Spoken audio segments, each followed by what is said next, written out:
चल बिगड़ल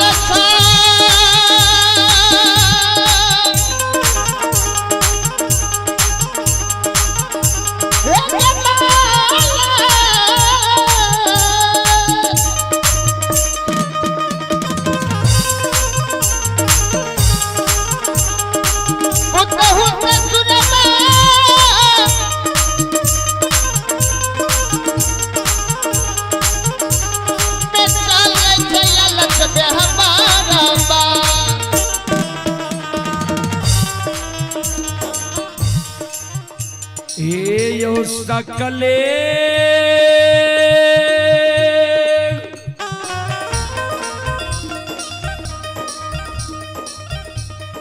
समाज बबायो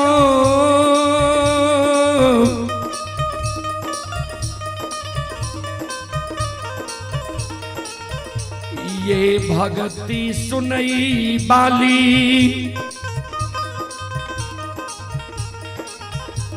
परिकोच ग्राम के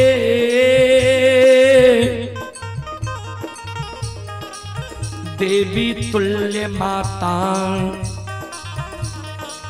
वहाँ अनसा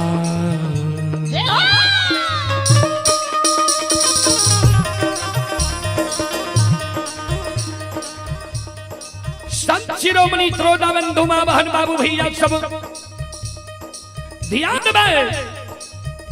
के उल्हन पराग दे रहे हैं।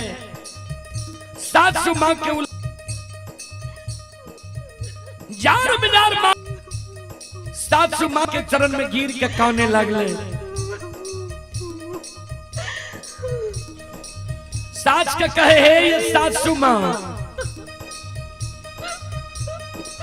किया हमरा नैहर के उगते छिया है, किया हमरा भाई बाबू के गाली दै छिया है, किया हमरा माँ भाभी के उल्हन पराग दै छिया है।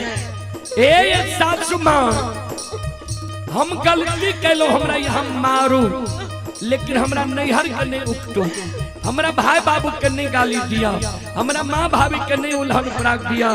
ए 700 माँ